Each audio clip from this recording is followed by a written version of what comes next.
The retired Australian Army Major General Mick Ryan gives us another brilliant analysis of the war in Ukraine on Twitter. General Ryan in the same time introduced his own term for the Ukrainian military strategy, which he calls the strategy of corrosion. Ryan writes, "It is important we study the Ukrainian military number strategy and how they fight.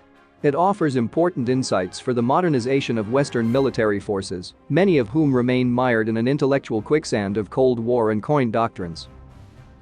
During their invasion, Russia's military has been forced by the Ukrainians to continually reassess its strategic objectives.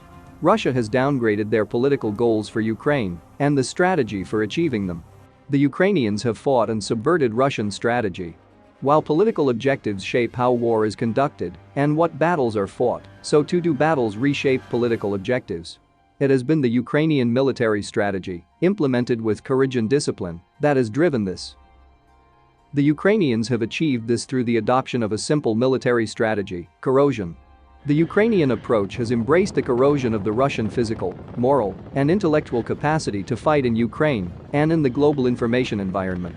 This strategy of corrosion sees Ukraine attacking the Russians where they are weak, while also using some of their combat power to delay and frustrate Russian combat forces.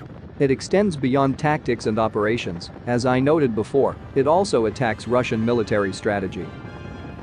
British military historian and theorist Basil Liddell Hart described this as the indirect approach. He writes how effective results in war have rarely been attained unless the approach has had such indirectness as to ensure the opponent's unreadiness to meet it. The Ukrainians have taken this advice to heart. They have attacked the weakest physical support systems of an army in the field, communications networks, logistics supply routes, rear areas, artillery and senior commanders in their command posts. In the battles for Kiev and Kharkiv, the Ukrainians were able to fight the Russians to a standstill because they were able to penetrate Russian rear areas and destroy parts of their logistic support. And in doing so, they had a significant impact on Russian morale. The Ukrainians therefore corroded the northern Russian expedition physically and morally from within and forced its ejection from Ukraine. The Ukrainians had less success with this approach in the Donbas, however.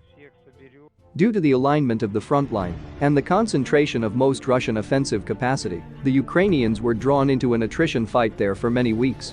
This is a way of war that Russians embrace and one which the Ukrainians would have preferred to avoid. It was a crunching and destructive fight, with many lives spent on both sides for minor tactical gains by the Russians. The introduction of HIMARS changed this dynamic. It allowed the Ukrainians to realign their defensive operations in the east and adapt to attack the Russian strength, artillery, by targeting its ammunition supply depots. The Ukrainians are re-adopting the asymmetric conventional tactics they used so successfully early in the war. This is the Ukrainian deep battle, an integral part of their strategy of corrosion. Another key target is command and control nodes, or in other words, command posts with senior Russian commanders. The ability to rapidly target these and use HIMARS to inflict maximum destruction is vital. Because beyond the physical, there is a psychological impact. Removing headquarters also removes important coordination nodes, breaking down force unity of effort. Targeting soldiers and units degrades, further, their morale and cohesion. Russian morale is being corroded because of its battlefield defeats in the south, declining availability of artillery and destruction, seen on social media, of supply depots. And clever Ukrainians' innovations like this are also having an impact. The use of social media, showing off Russian deficiencies, has magnified this moral corrosion. The corrosion in morale has resulted in declining battlefield discipline, with Russian desertions, battlefield refusals and, horribly, frequent war crimes. The Ukrainians have also forced on the Russians a deeper form of intellectual corrosion. Under pressure to achieve some form of victory due to previous setbacks, the Russians are taking greater tactical and operational risks with their military operations. More broadly, the Russians are having to form volunteer battalions which will not be as well equipped, led or trained as the Russian forces that entered Ukraine in February. This is corroding the Russian military and its capacity to sustain operations in the long term. The Ukrainian consistency in implementing their strategy of corrosion now sees the Russian army under pressure, with insufficient reinforcements to replace an increasingly exhausted force that is under attack physically and psychologically.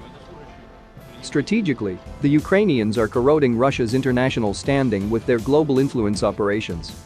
And they have secured strategic commitments from the EU and NATO. In corroding the Russian military physically, morally, and intellectually, the Ukrainians have evolved the military art. This is what 21st century war looks like. The Ukrainians have proved to be masters of it. Ukraine, largely, has refused to fight how Russia wants to fight. It has developed and implemented its own military strategy with great discipline. What might other nations learn from the Ukrainian armed forces? In short, a lot. That is the topic of my next thread, says General Ryan at the end.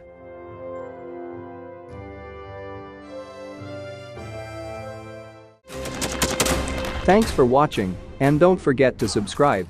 Also, if you want to support Warthog Defense, please become our member and get early access to new videos, exclusive members-only videos, and become administrator in comment section. The membership link is in the description. Rescues